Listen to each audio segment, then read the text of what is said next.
ঠাকুর শ্রী শ্রী রামকৃষ্ণ পরমহংসদেব 1886 সনের 1 বা 1 জানুয়ারি কল্পতরু হয়েছিলেন। বিকেলবেলা একটি আম গাছের নিচে দাঁড়িয়ে 3:15 মিনিট থেকে 3:30 মিনিট, এই 15 মিনিট শুধুমাত্র তিনি কল্পতরুতে ছিলেন। কল্পতরু মানে কি বা এর অর্থই বা কি জেনে নিই। কল্প শব্দের সংস্কৃত অর্থ হচ্ছে ইচ্ছে বা আশা, তরু হলো গাছ, অর্থাৎ ইচ্ছে বা আশার গাছ।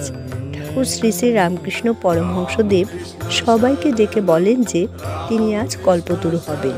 স্থান কাশীপুর উদ্যানপাটি। কিন্তু স্বামী বিবেকানন্দ সেদিন কাশীপুরে উপস্থিত ছিলেন না, হয়তো ঠাকুরেরই ইচ্ছে। বিকেলবেলা ঠাকুর ভাবাবেগে আবিষ্ট হলেন। ঠাকুরের সমস্ত শরীর দিয়ে তেজ রশ্মি বিচ্ছুরিত হতে থাকে। ঠাকুর স্মিত হাসিতে সবার মনের ইচ্ছে পূরণ করতে থাকেন। টাকা পয়সা, ধন দৌলত, সুস্থতার, সন্তান, যার যা মনের বাসনা। ঠাকুরকে কেউ কেউ মনে মনে প্রশ্নও করেন, তুমি রাম ও কৃষ্ণ কি অভিন্ন?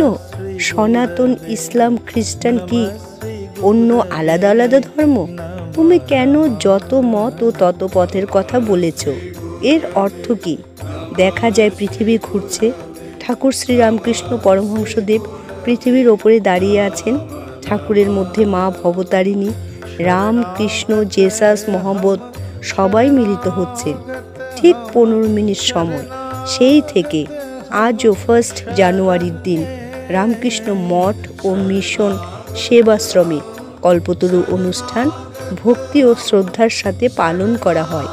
এদিন জাতি, ধর্ম, বর্ণ নির্বিশেষে যে কেউ প্রদীপ ধূপ জ্বালিয়ে ঠাকুরের কাছে প্রার্থনা করলে ঠাকুর কাউকে খালি হাতে ফেরান না, কারণ তিনি নিজেই বলেছিলেন, আজ আমি কল্পতরু হব।